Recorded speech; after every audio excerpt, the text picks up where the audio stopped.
Before I start, I'll welcome Farah Thank you. to our friend's Rami's kitchen. And this will be a small, quick segment for your viewer internet and ours as well. Thank you very much. And it was very tough and hard. What should I cook? Easy and fast and Egyptian.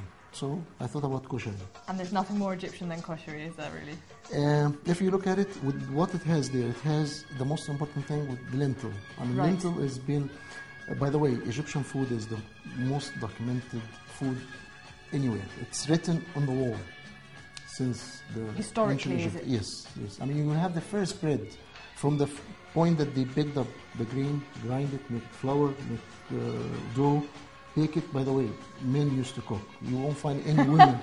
You won't find any women anywhere that speak English. You're enjoying yourself in the ancient Egyptians. In the ancient Egyptian Yes, times, okay. yes, yes.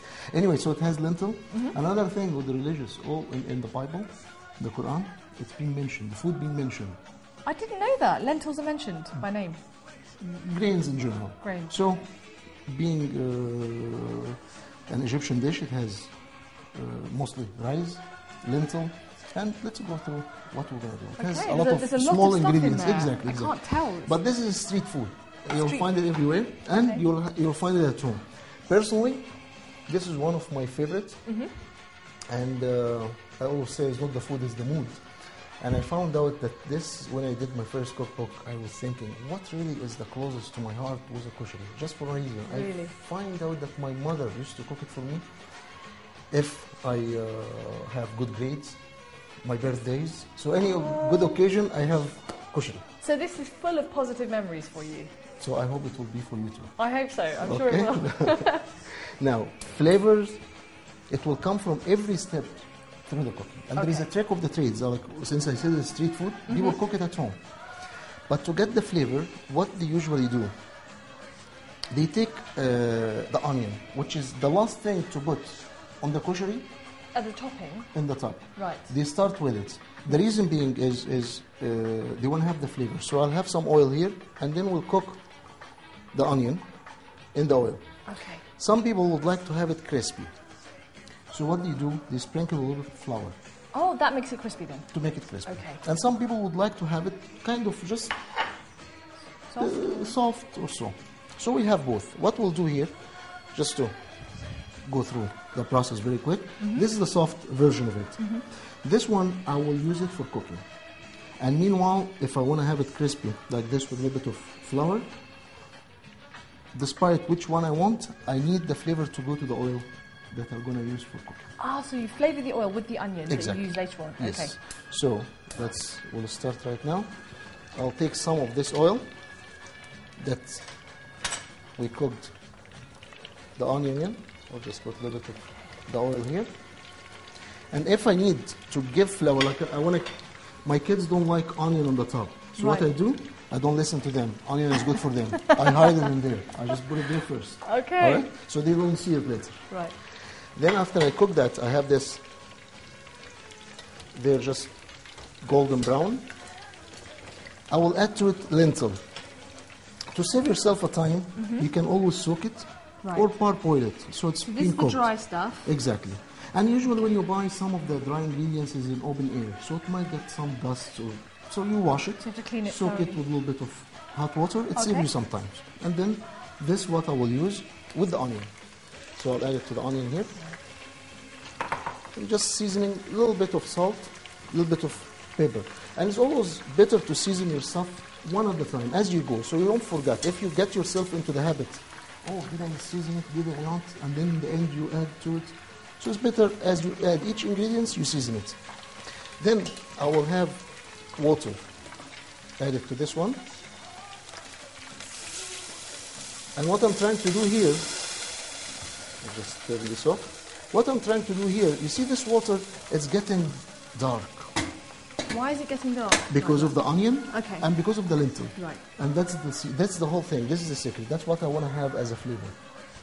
And rice is being soaked, and this is Egyptian rice. This Has is it medium been, grain. Has it been cooked yet, or is it? No, it's just been soaked. Right. So when I put this there, what it will do, it will absorb this. And what kind of rice is this? It's an Egyptian rice, and it's a short grain. Short grain. You'll find it in Europe. It's Korean rice, or got nothing to do with the sticky rice or jasmine rice. Right. Just Separate. short grain. Yeah. Okay. And usually you just measure it according to the what you have. Like if I have a cup of rice, I will just have maybe a cup of liquid in there, or a cup and quarter. All right, and we'll just add all this. And as you've been cooking rice, just stir it a little bit, cover it, just let it cook. There is a small thing here. As soon as it starts to boil, I'll just put it underneath. So this will reduce the heat and will be very slow cooking, and will take care of it until it's completely done. And how much water is in there? I just want to have a little look. What I have done, usually, let's say that if you do have a quantity, big quantity, and maybe if we have, let's say, 2 cups of rice, I'll put 2 cups and a half of water. But how could you measure it if I'm doing a party for 1,000 people? Which you've done actually, haven't you? Many times. The best way is when I do, doesn't matter how big is the pot, just almost 2 centimeters above the rice. It's enough. And that big works pot, on a massive scale as well as on a small scale. Doesn't matter. 2 centimeters. Oh, okay. 2 centimeters. Okay, so now I reduce the heat. As soon as just absorb most of the liquid. Okay. Reduce the heat, and then I'll cover it. And I'll put a little bit of something like to protect the rice. From burning. Especially if I'm using thin pot. The bottom of the pot will be thin. It might burn very quick. So either I put it very, very low, or I'll just put some kind of protection underneath. So you've got to cook this quite gently, is that right? Just as you're doing your pilaf. Just let it absorb the rest of the liquid. Now, what we have here, the second step, this is the most important part. Now, we did the koshari, which is the main thing. It has rice and lentil. Yes. All the other things are condiments, are additional. Even the macaroni? Enhancement. All this are enhancement. Oh, okay. And then we're going to talk about it. What kind of macaroni going to be? We can use vermicelli, we can use macaroni, we can use spaghetti, you can use whatever you want.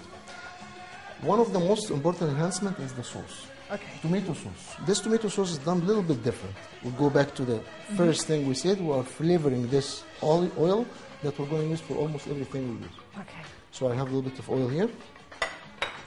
And with that, I'll add a little bit of garlic. Just chopped garlic. Okay. Just add a little bit of chopped garlic here. So this, what I'm going to brown a little bit, not much. Okay. And you know how to flambe food? You're using... Well, I haven't got a clue, I'm afraid. Anyway, you use... I've seen it done. Yeah, but you use vinegar. In this term, I'll use vinegar. And white vinegar, strong. Because white vinegar has about like 6% of acid to it. Okay. So it has a bite and it's stronger than... Yeah. Like if you have balsamic, it's less than 4%. That's why it doesn't have the acidity. I see. Right. Okay. And the tomato sauce is quite tangy, of course. Yeah, and then I'll use tomato too. And the tomato, it's kind of... acidic as well. Exactly. So what I will do, when it gets hot, I will put a little bit of vinegar. Alright? And I will have some of the tomato. So this will be some... Is this just puree tomato? It's almost between puree or paste. So it's not quite thick. And I will reduce that with a little bit of the water. Because I want it to cook down anyway. I'll just put a little bit of water there. Okay. Now, if I'm going to reduce anything while I'm cooking anything, if I reduce it, I won't season it now. Because if I season this and I test it, maybe it tastes fine. But after it's been reduced... Too strong? Or? Exactly. Okay. So, because it's less than what I have to start with. I see. So I'll let it sit, let it cook until it's been reduced. And that's what I'll end up having. Just reduced tomato sauce. Nice. Okay. You can have some onion to it. You can have some flavor to it. Now you can season it. You can add a little bit of garlic, a little bit of cumin to it as well. Okay. So what sort of spices would you use to season the tomato sauce? Salt and pepper. Because I have the vinegar. Nice and simple. And I have the vinegar. I have the garlic. Okay. Now what we have here, this is what we cooked together. This is the lentil. Yeah. And again, look at the proportion. If you want to have it a lot of rice, less of lentil, or vice versa. You can have more. As you like. Exactly. Then the other thing is macaroni. You can do whatever. You ask me, do you do macaroni? You can do spaghetti. You can do anything. There's another thing that you can have, macaroni. Go back to the first thing when we started. You can have mix of macaroni and spaghetti. And spaghetti. All right? Okay. And as we talk about the condiments, even the vermicelli, you can brown the vermicelli. Remember when we said the onion? Yeah. You can brown the vermicelli. How do you brown the vermicelli? Just a little bit of the oil. So you boil it first and then you don't boil it. Ah. You do it while it's still crispy. While it's and it turns soft brown. Then you add to it your rice and then you add lentils. So this is another version. It's another variation of the same thing. All right? Now, to me, it won't be completed unless you have some salad to go along with it. Okay. So we'll do just I can manage very that. quick. Yeah, we'll do very quick salad. Maybe you can help if you would like to. What we can do, just have a mixing bowl here, and we'll cut some of the tomato, a little bit of tomato. And do you like onion? You don't like onion? I like onion. Yeah, you see? Yeah, I already did my part. If you say no, I already hidden my onion into the rice. Okay, it's like your kids. Exactly. Because sometimes, even when we do menus, some people will refuse a whole entire meal just because they eat green pepper or something. So I don't tell them everything. Unless they're allergic, I don't mind. I don't hide. I don't lie. But it's not going to harm them. And when they eat it, after they eat it, they realize they were missing a lot. I see. Okay. Cunning. Your tomatoes here are so much redder and juicier than ours in England. Because it's been ripened on the tree. Okay. It hasn't been baked up and then had some ethylene gas being passed through. So I'll have a little bit of pepper. You have a little bit of the onion. It's a beautiful pepper, yellow and green. And that will be a little bit of just like a salad or condiments to go with it. Okay. And usually what I would like, a little bit of, since we had already the vinegar, we'll just have look enough. at that, it looks summer fresh, really gorgeous. A little bit of chickpeas. Oh, chickpeas in the salad? In the salad. And this here is the protein. You're getting the vegetable with protein. And again, you see the color of the blade that we have earlier? Yes. Imagine what we have here. Let's just take this off. And I'll add a little bit of the salad to it. So and it adds that splash of colour to it. Not just the colour, you have everything. You have the protein, which is come from the vegetable. And then you have your starch, which is come from the rice. And then you will have another way of doing your chickpeas. If you can season it with some of the sauce that you made, with the tomato sauce that you have. Okay. Some other people, what would they do? They have oil, vinegar, a little bit of garlic, and just, this is another additional condiment to go. Now that's really delicious and tangy. I've had that before in Cairo. What goes into that? It's a little bit of, you remember how we did the vinegar? Yes. With the garlic? But they don't put the tomato.